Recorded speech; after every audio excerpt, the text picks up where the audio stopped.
Welcome back to Words Matter 2.0. This is our second video in a series of 3. Today, it's all about fine-tuning your style. I'm Caitlin. I'm Andrea. And I'm Madeline. We're your AT&T messaging team. We'll show you how to write for the eye and the ear and get the most out of your paragraphs. How do we do that?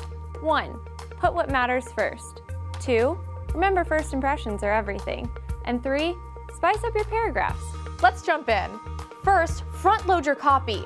The most important information should be in headlines, first paragraphs, and email subject lines. Think about these things. What one thing do you want your reader to remember? Call that out right away. What can the reader take away in a second or two? How much of the content would they understand? And could they get the point just by reading the headline? With a news release, think about your ideal headline. Visualize the article. Maybe it's splashed on the front page of the local paper. Keep that in mind as you write. If you find yourself getting stuck, take out a few note cards. Write your main points on each one. Play with the order until you get the flow right. Then start writing. If you do this correctly, your writing will resemble an inverted pyramid.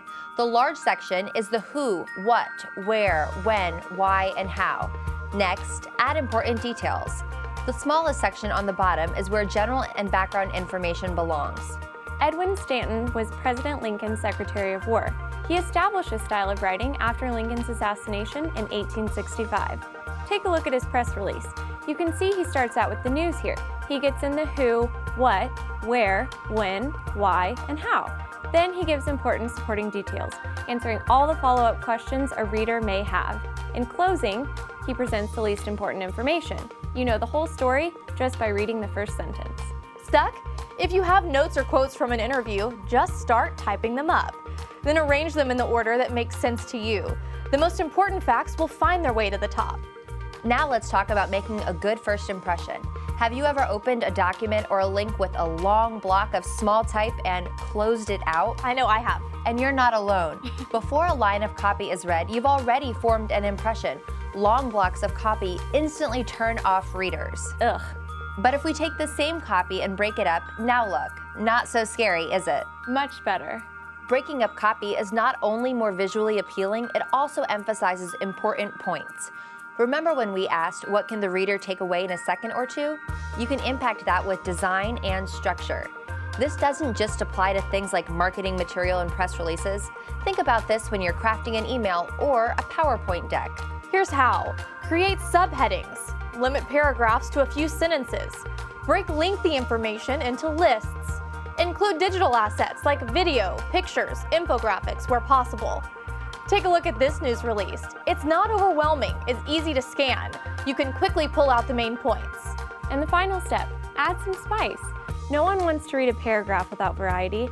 Use short, snappy sentences.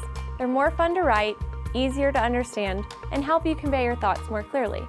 Long sentences aren't a sin, just don't drag it out.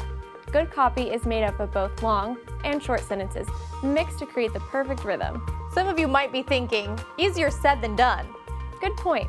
Let's take a look at an example of how we're applying this right here at AT&T. When the network is software, you order what you want. You get it in minutes. You can dial it up or down in near real time as your needs change. We call this networking solution Network on Demand.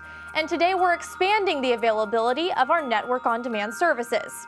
If we can apply this to tech like Network on Demand, we can apply it to anything. Remember, 1. Put what matters first.